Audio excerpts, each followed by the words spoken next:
24. His disciples came to him privately and said, "Tell us, when will all this happen? What sign will signal your return and the end of the world?" Jesus told them, "Don't let anyone mislead you, for many will come in my name, claiming, 'I am the Messiah.' They will deceive many, and you will hear of wars and threats of wars. But don't panic. Yes, these things must take place, but the end won't follow immediately. Nation will go to war against nation, and kingdom against kingdom. There will be famines and earthquakes in many parts of the world. But all this is only the first of the birth pains, with more to come. Then you will be arrested, persecuted, and killed. You will be hated all over the world because you are my followers. And many will turn away from me and betray and hate each other. And many false prophets will appear and will deceive many people. Sin will be rampant everywhere, and the love of many will grow cold. But the one who endures to the end will be saved.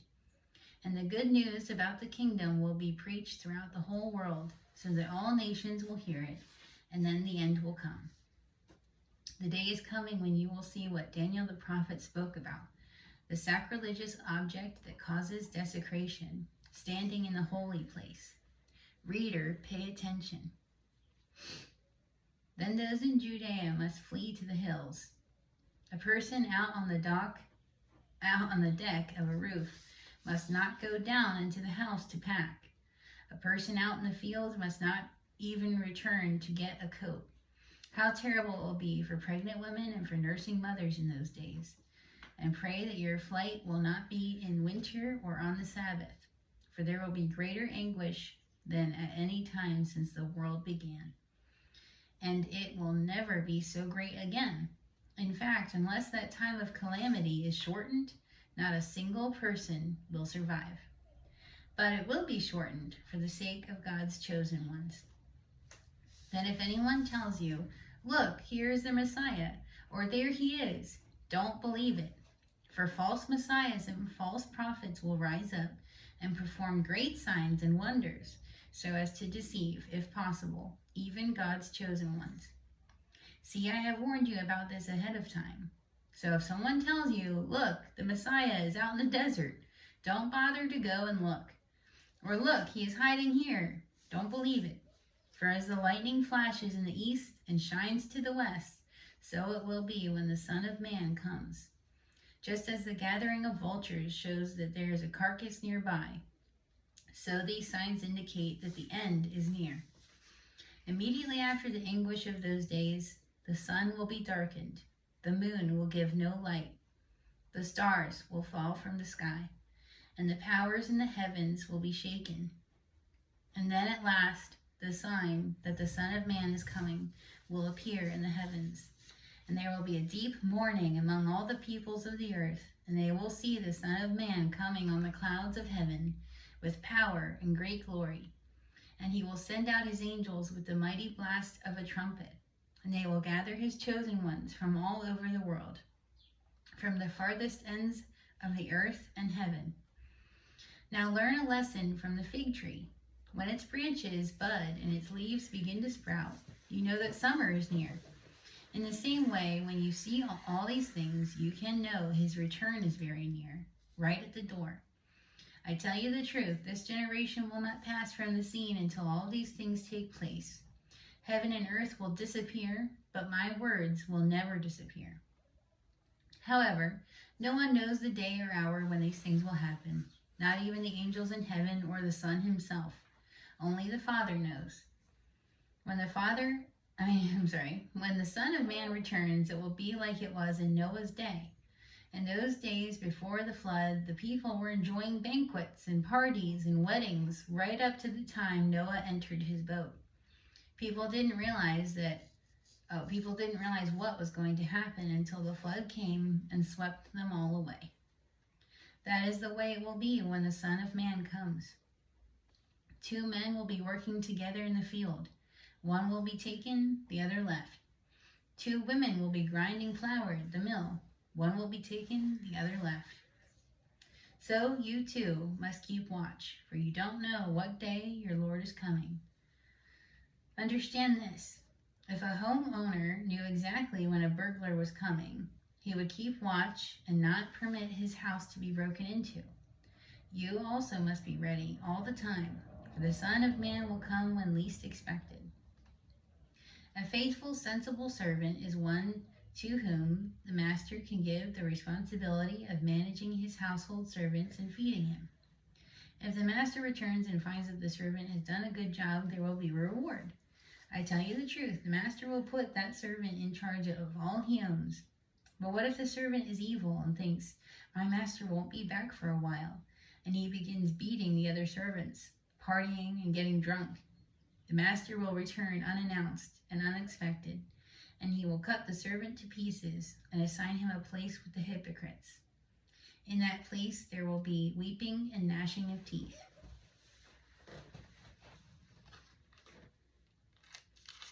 All right, 25, verse 31. I gotta put my note.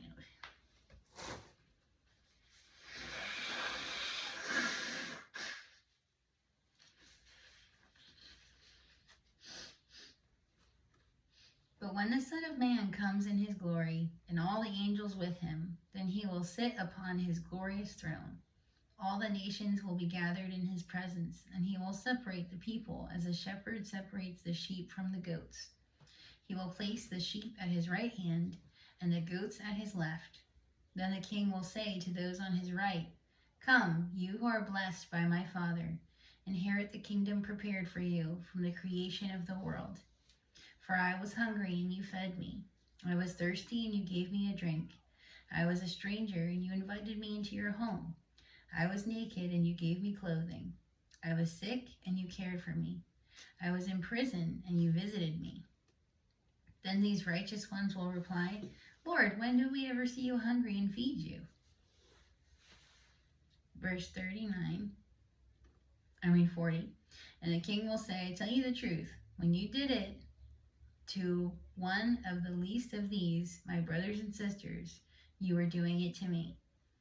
Then the king will turn to those on the left and say, away with you, you cursed ones, to the eternal fire prepared for the devil and his demons. For I was hungry, and you didn't feed me. I was thirsty, and you didn't give me a drink. I was a stranger, and you didn't invite me into your home. I was naked, and you didn't give me clothing. I was sick and in prison, and you didn't visit me. Then they will reply, Lord, when did we ever see you hungry or thirsty, or a stranger, naked, or sick in prison, and not help you? And he will answer, I tell you the truth, when you refuse to help the least of these, my brothers and sisters, you are refusing to help me. And they will go away into eternal punishment, but the righteous will go into eternal life.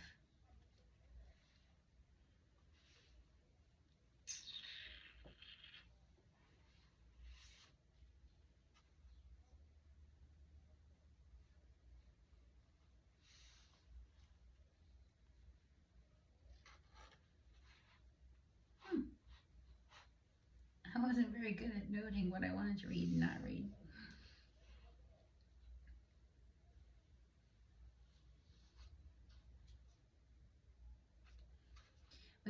This is chapter 26.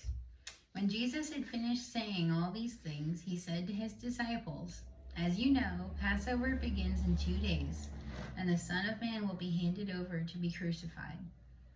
At that same time, the leading priests and elders were meeting at the residence of Caiaphas, the high priest, plotting how to capture Jesus in secretly and kill him. But not during the Passover celebration, they agreed, or the people may riot. Meanwhile, Jesus was in Bethany at the home of Simon, a man who had previously had leprosy. While he was eating, a woman came in with a beautiful alabaster jar of expensive perfume and poured it over his head. The disciples were indignant when they saw this. What a waste, they said. It could have been sold for a high price and the money given to the poor. But Jesus, aware of this, replied, why criticize this woman for doing such a good thing to me? You will always have the poor among you, but you will not always have me. She has poured this perfume on me to prepare my body for burial. I tell you the truth, Wherever the good news is preached throughout the world, this woman's deed will be remembered and discussed. Then Judas Iscariot, one of the 12 disciples, went to the leading priests and asked, "How much will you pay me to betray Jesus to you?" And they gave him 30 pieces of silver. From that time on, Judas began looking for an opportunity to betray Jesus. On the first day of the festival of unleavened bread, the disciples came to Jesus and asked, "Where do you want us to prepare the Passover meal for you?" "As you go into the city," he told them, "you will see a certain man. Tell him, the teacher says, 'My time has come, and I will eat the Passover meal with my disciples at your house.'" So the disciples did as Jesus told them and prepared the Passover meal there. When it was evening, Jesus sat down at the table with the 12. While they were eating, he said, "I tell you the truth, one of you will betray me." Greatly distressed, each one asked in turn, "Am I the one, Lord?" He replied, "One of you who has just eaten from this bowl with me will betray me. For the Son of Man must die, as the Scriptures declared long ago. But how terrible it will be for the one who betrays him. It would be far better for that man if he had never been born." Judas, the one who would betray him, also asked, "Rabbi, am I the one?" And Jesus told him, "You have said it." As they were eating, Jesus took some bread and blessed it. Then he broke it in pieces and gave it to his disciples, saying, "Take this and eat it, for this is my body." I gotta pause because it's crazy that Judas actually asked him if it was him, and he said, "You said it." So basically, yes. And then Judas kept sitting at the table and eating with them after he was called out. And he still goes through with turning him in. And Jesus took a cup of wine and gave thanks to God for it. He gave it to them and said, "Each of you drink from it, for this is my blood, which confirms the covenant between God and his people. It is poured out as a sacrifice to forgive the sins of many. Mark my words, I will not drink wine again until the day I drink it new with you in my Father's kingdom." Then they sang a hymn and went out to the Mount of Olives. On the way, Jesus told them, "Tonight all of you will desert me, for the Scriptures say, 'God will strike the shepherd, and the sheep of the flock will be scattered.' But after I have been raised from the dead, I will go ahead of you to Galilee and meet you there." Peter declared, "Even if everyone else deserts you, I will never desert you." Jesus replied, "I tell you the truth, Peter. This very night, before the rooster crows, you will deny me 3 times. You will deny 3 times that you even knew me." "No," Peter insisted. "Even if I have to die with you, I will never deny you." And all the other disciples vowed the same. Then Jesus went with them to the olive grove called Gethsemane, where he said, "Sit here while I go over there to pray." He took Peter and Zebedee's 2 sons, James and John, and he became anguished and distressed. He told them, "My soul is crushed with grief to the point of death. Stay here and keep watch with me." He went on a little farther and bowed with his face to the ground, praying, "My Father, if it is possible, let this cup of suffering be taken away from me. Yet I want your will to be done, not mine." Then he returned to the disciples and found them asleep. He said to Peter, "Couldn't you watch with me even 1 hour? Keep watch and pray so that you will not give in to temptation. For the spirit is willing, but the body is weak." Then Jesus left them a second time and prayed, "My Father, if this cup cannot be taken away unless I drink it, your will be done." When he returned to them again, he found them sleeping, for they couldn't keep their eyes open. So he went to pray a 3rd time, saying the same things again. Then he came to the disciples and said, "Go ahead and sleep, have your rest. But look, the time has come. The Son of Man is betrayed into the hands of sinners. Up, let's be going. Look, my betrayer is here." And even as Jesus said this, Judas, one of the 12 disciples, arrived with a crowd of men armed with swords and clubs. They'd been sent by leading priests and the elders of the people. The traitor Judas had given them a prearranged signal. You will know which one to arrest when I greet him with a kiss. So Judas came straight to Jesus. Greetings, Rabbi, he exclaimed, and gave him the kiss. Jesus said, my friend, go ahead and do what you have come for. Then the others grabbed Jesus and arrested him. But one of the men with Jesus pulled out his sword and struck the high priest's slave, slashing off his ear. Put away your sword, Jesus told him. Those who use the sword will die by the sword. Don't you realize that I could ask my Father for thousands of angels to protect us, and he would send them instantly? But if I did, how would the scriptures be fulfilled that describe what must happen now? Then Jesus said to the crowd, am I some dangerous revolutionary that you come with swords and clubs to arrest me? Why didn't you arrest me in the temple? I was there teaching every day. But this is all happening to fulfill the words of the prophets as recorded in the scriptures. At that point, all the disciples deserted him and fled.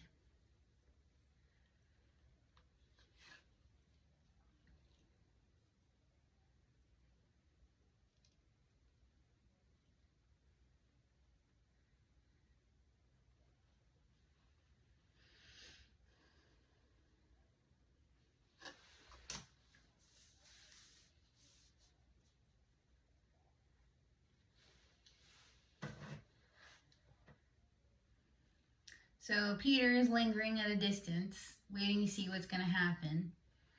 And they're looking for somebody to give false witness so that they could put Jesus to death. And two men came forward and declared, this man said, I am able to destroy the temple of God and rebuild it in 3 days. Then the high priest stood up and said to Jesus, well, aren't you going to answer these charges? What do you have to say for yourself? But Jesus remained silent. And then the priest said to him, I demand in the name of the living God, tell us if you are the Messiah, the Son of God. Jesus replied, you have said it. In the future you will see the Son of Man seated in the place of power at God's right hand, and coming on the clouds of heaven. Then the high priest tore his clothing to show his horror and said, blasphemy! Why do we need other witnesses? You have heard all of his blasphemy. You have all heard his blasphemy. What is your verdict? Guilty, they shouted. He deserves to die. Then they began to spit in Jesus' face and beat him with their fists. And some slapped him, jeering, prophesy to us, you Messiah. Who hit you that time? And then Peter denies that he knew Jesus 3 times.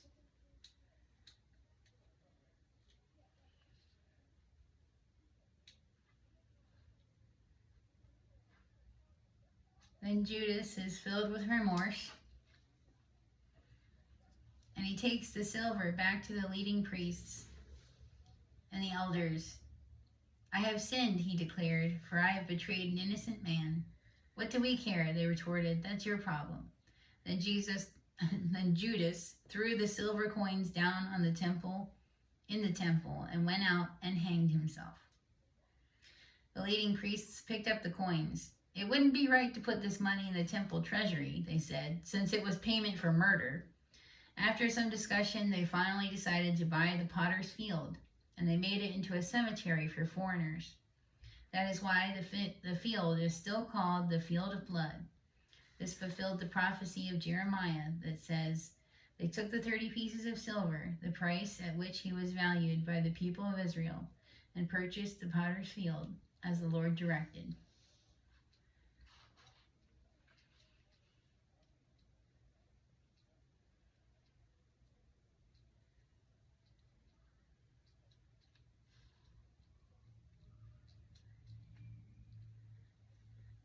All right, I'm going to pick up in verse 16.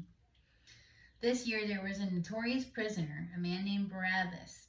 As the crowds gathered before Pilate's house that morning, he asked them, which one do you want me to release to you, Barabbas or Jesus, who is called the Messiah? He knew very well that the religious leaders had arrested Jesus out of envy. Just then, as Pilate was sitting on the judgment seat, his wife sent him this message. Not a text message. Leave that innocent man alone. I suffered through a terrible nightmare about him last night.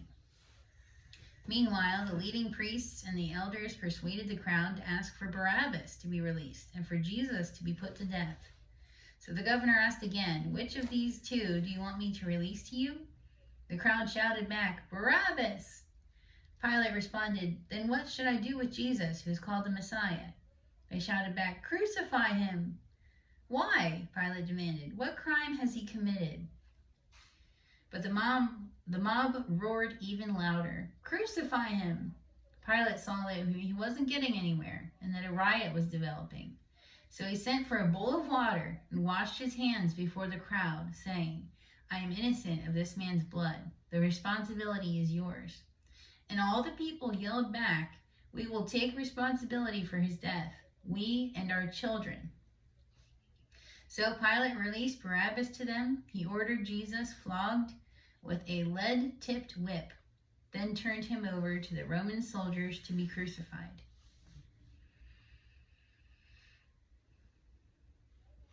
Some of the governor's soldiers took Jesus into their headquarters and called out the entire regiment.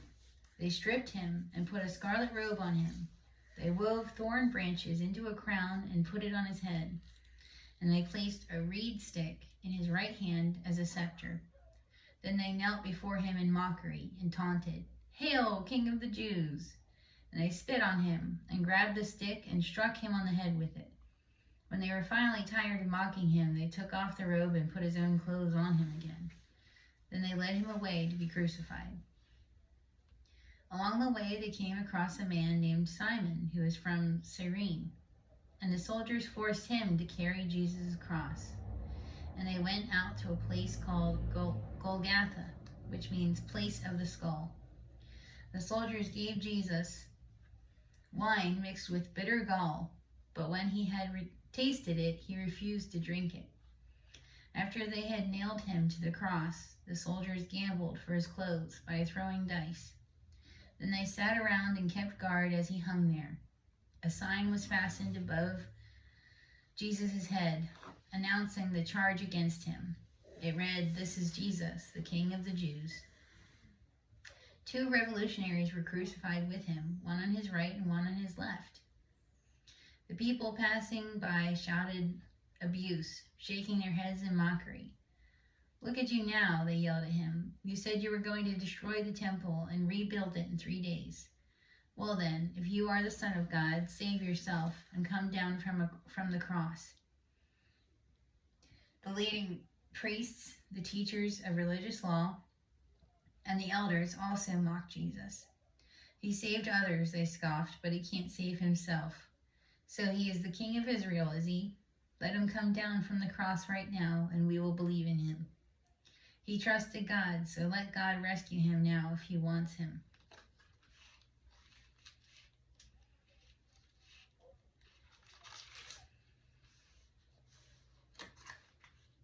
For he said, I am the Son of God. Even the revolutionaries who were crucified with him ridiculed him in the same way. And it's in John, there's a verse where Jesus explains that no one takes his life from him. He gives it up willingly. And it's because he loved us, even though we are and were wicked and sinful. At noon, darkness fell across the whole land until 3 o'clock. When I was younger, I was homeschooled, and my mom would have me and my sister be quiet from noon to 3. And it was out of reverence, but I think she enjoyed the quiet time. Mm-hmm.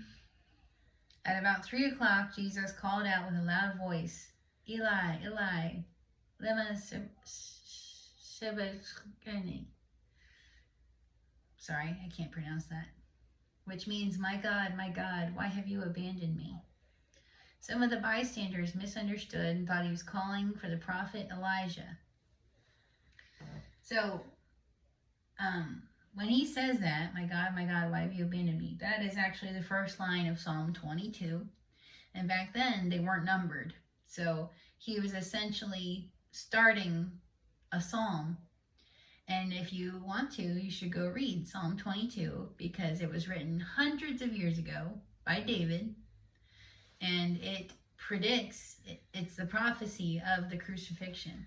It lines up with it very accurately. And it ends joyfully because Jesus is king over all. Mm-hmm.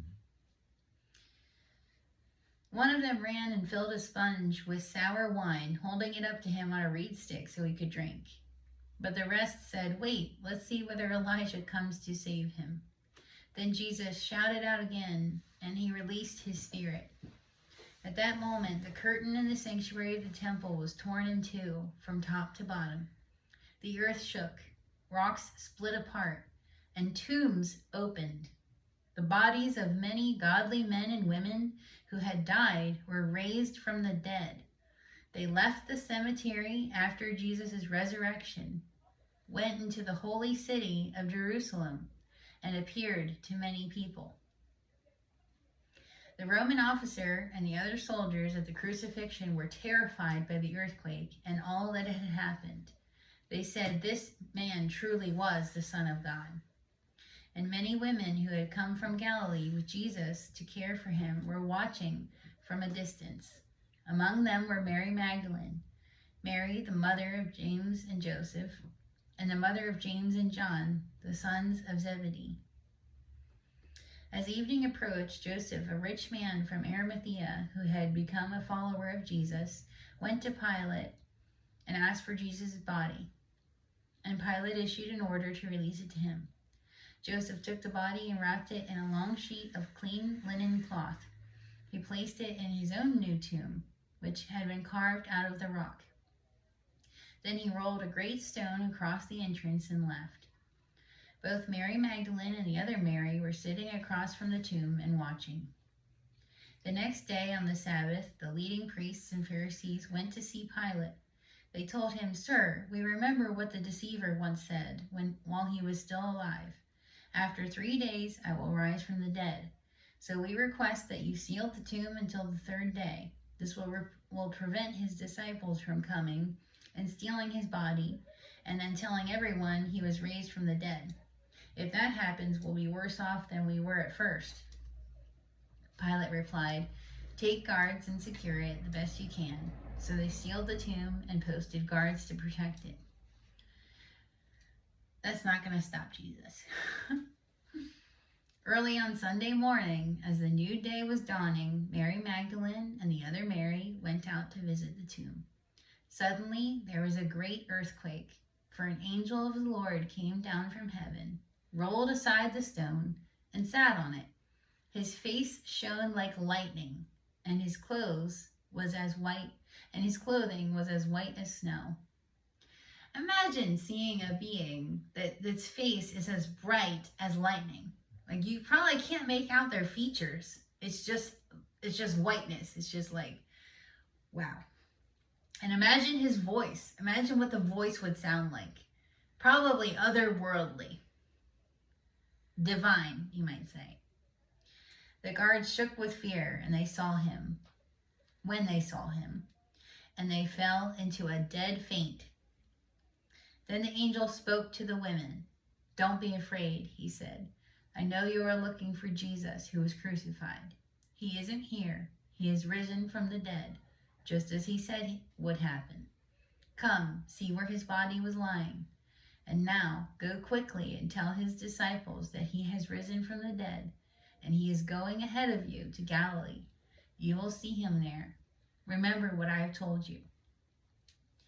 I just imagine this booming, like, nature-like voice. Like, I have a big imagination, I guess. The women ran quickly from the tomb. They were very frightened, but also filled with great joy, and they rushed to give the disciples the angel's message. And as they went, Jesus met them and greeted them, and they ran to him, grasped his feet, and worshipped him. Then Jesus said to them, "Don't be afraid. Go tell my brothers to leave for Galilee, and they will see me there." As the women were on their way, some of the guards went into the city and told the leading priests what had happened. A meeting with the elders was called, and they decided to give the soldiers a large bribe. They told the soldiers, "You must say Jesus' disciples came during the night while we were sleeping, and they stole his body. If the governor hears about it, we'll stand up for you so you won't get in trouble." So the guards accepted the bribe and said what they were told to say. Their story spread wildly among the Jews, and they still tell it to this day. Tell it today. Then the 11 disciples left for Galilee, going to the mountain where Jesus had told them to go. When they saw him, they worshipped him, but some of them doubted. Jesus came and told his disciples, "I have been given all authority in heaven and on earth. Therefore, go and make disciples of all the nations, baptizing them in the name of the Father and the Son and the Holy Spirit. Teach these new disciples to obey all the commands I have given you. And be sure of this, I am with you always, even to the end of the age." Whew, how divine is that? Thanks for hanging in there. It's beautiful. So now you need to talk about the gift of salvation. That is the gift of salvation. Yep. But you can add to that. Okay? Or I will add to it. It seems like you know what to say. Okay. Well, I thought maybe you had something. The greatest thing is to realize that Christ came because of love for each one of us. And if you want to call it the history, it had to be played out because prophecy was given many hundreds of years before that. And when it did, what did you say the other week? It's over 300 and some prophecies and for one man, and then all were fulfilled. Yes. So I think it's just interesting that first off, the donkey thing, just the fact that even that was prophesied. Yeah, so he goes in, or he tells 2 disciples to go and get the colt. And a man was chosen to do that. Mm-hmm. And I think what's neat with the gift of salvation of Christ is there's always choices that you and I have to make, whether we accept him or we don't. What he says is true or not true. So he chose a man that would give up this donkey, this colt. That man had a choice. Yes, he was chosen, but he still had a choice. It is so clear that God's will be done. Yeah. Like, nothing he does is random. This is all set into motion. Mm-hmm. And it will happen as he knows it will. It will happen, yeah. It's really mind-blowing. And again, Jesus had to pay the price for us. Mm-hmm. I mean, he was willing to pay the price for us. Yeah. We could not pay it for ourselves. No. And the thing that separates us from God is our fallen nature. And we can thank the devil for that. Yeah. Because he was once an angel. And he developed an ego. Right. And he thought too highly of himself. And he thought he could be like God. And I think that is what he does try to sell a lot of us. We think too highly of ourselves. We get conceited. We get selfish. And then we put up a wall to protect ourselves before others. And there has to be something to bridge the gap between us and God. Mm. And in the Old Testament, it was pure animals or lambs. And all that time, God knew what was coming. He was being patient. He knew that Jesus was going to be our Savior. Mm. He knew that he was going to pay the price to reunite us, to bridge that gap to God.